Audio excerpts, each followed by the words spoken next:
So I've done a lot of research on Tally Hall, and I think it's time I put the rumors to rest and actually try to rank them based on their power levels. I know this is a very controversial topic, and it's been one of those ones I've been shying away from for a long time just because it's so up to interpretation. Some people prefer the higher defense stats, some people prefer higher attack, but you know, sometimes there are just characters who, in certain situations, are more balanced. And I think it's time that we rank them based on their power levels in a fight with just their stats in mind. Like, consider it a one-on-one battle. Obviously, as a group, they perform very well, but we have to take their individualistic stats into consideration to determine which one would be the most balanced. Now, first off, we have Rob Cantor. Now, obviously, Rob Cantor has leadership abilities to some extent, which typically makes him the head of the party. And it's clear that he has pretty good dexterity, making his attack and special attack accuracy pretty high. And his special ability is to be able to summon allies like Shia LaBeouf. But we know that his character has pretty weak HP. Alright, tough guy, look.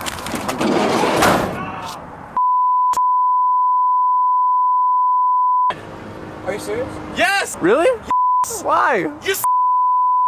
And of course he has glasses, so his vision isn't completely up to par, which could be a problem if he loses them in the right situation. It really just depends on the armor pieces you give him. But starting off, he may be a difficult character to begin the game with. I'm going to put Rob Cantor in A tier. Andrew Horwitz. Now, Andrew has a pretty varied skill set in the game, all things considered. He plays a lot of instruments and has good writing abilities, so it's clear that his stats are pretty balanced. And being a producer, he clearly has the ability to summon more allies to the fight. Again, we've kind of got the sight problems to take into consideration, which, again, could be difficult if the right armor pieces are not equipped. But overall, his stats are still pretty balanced. I'm gonna put him in A tier as well, but just a little bit above Rob. Because I would probably argue that while Rob is the better choice in a group, when picking the starting character to begin the game, it might be kind of difficult to do the one-on-one battles with Rob. Zubin Seji.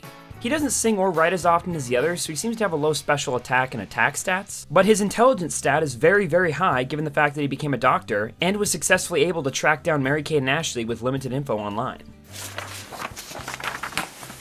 Alright, well, I don't know how this is gonna help me, but... Due to his medical experience and low attack and special attack, I'd argue that Zubin is the healer of the group. And as long as he's equipped with enough natural ketchup, he can heal each member of your party as you go. I'd argue that he's a pretty good character to get maybe as the second or third. Like, you might want to start off with Andrew, maybe Rob, but Zubin would probably be a good one to add once you have a lot of members and once healing and general managing of their stats and all that stuff gets difficult, because you don't want to be stacked up in the game with just Zubin. On his own, he seems to have pretty good capabilities, but I think there are other characters with a little bit higher base stats who may be able to help. At least at the start of the game. I'm gonna go B tier. Ross Fetterman. Now, Ross is a little bit more imbalanced due to his high speed stat, but limited defense due to him not singing and, you know, dying pretty quickly in the first fight that the game ever shows. But it's also been confirmed that he possesses a cloning ability.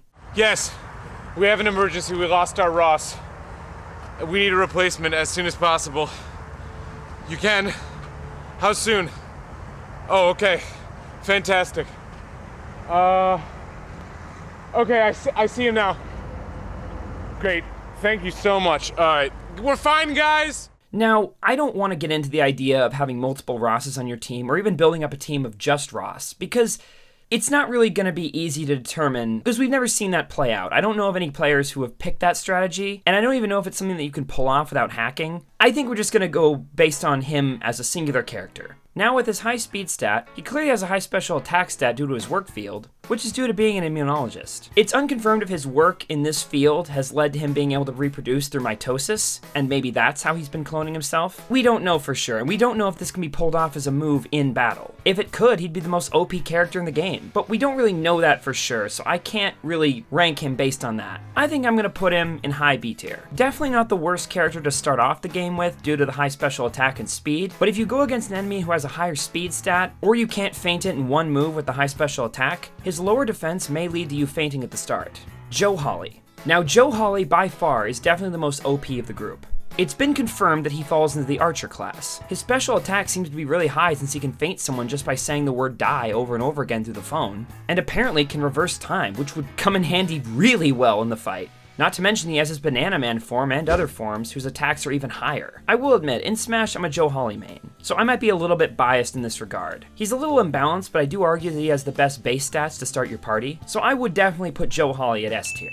Bora Karaja. Now, Bora is definitely the most imbalanced. He seems to have really high special defense and defense since he tends to help on writing and production behind the scenes, but also appears in the front lines of the shows, but without taking any major attacking roles like in the singing positions. I would argue he's more of a tank in this regard. He can probably handle a lot of damage being dished out towards him, so paired with Zubin's healing abilities, they could be an unstoppable duo.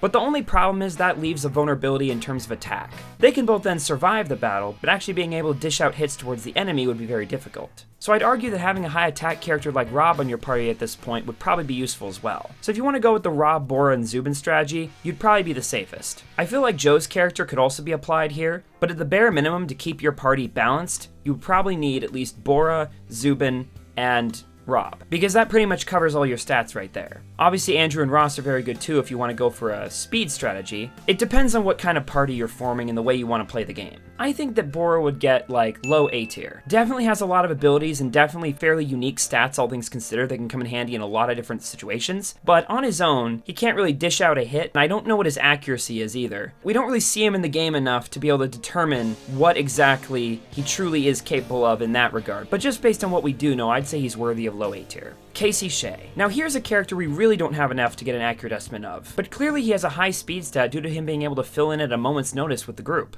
He seems to be a summonable character, and I don't know any Casey strategies out there in terms of him being a permanent member of the party. Like, we haven't really seen that, and not a lot of players choose that strategy, but from what we do know of his battle abilities, he seems to have pretty balanced stats. So if you're going for an all-around balanced team, you may want to go with Joe Hawley, Casey Shea, and then probably Andrew. B tier. Steve Gallagher. Okay, this character clearly has the highest speed stat since he joined so early, although the issue with this character is he has very low defense, special defense, and HP, and most players find that he faints in battle very early and actually leaves your party. For this reason, he's pretty underutilized, and due to being relegated to one instrument and a lower ratio of writing relative to the rest of the group, his special attack and attack stats are probably never really high either. Now, it is possible maybe that if you got Zubin first, or Bora, and then picked up Steve Gallagher later, Bora could tank most of the damage and shield Steve long enough to level him up to get maybe his defense stat a little bit better, but most people I've found who play this game never even get that far. Steve Gallagher comes in pretty early in the plot, and you really don't have a choice to get him later. So most people end up losing him in the very beginning. But anyway, that was my Tally Hall power scaling video. I really hope you enjoyed this, and I really hope this shines some light on how to play this game, and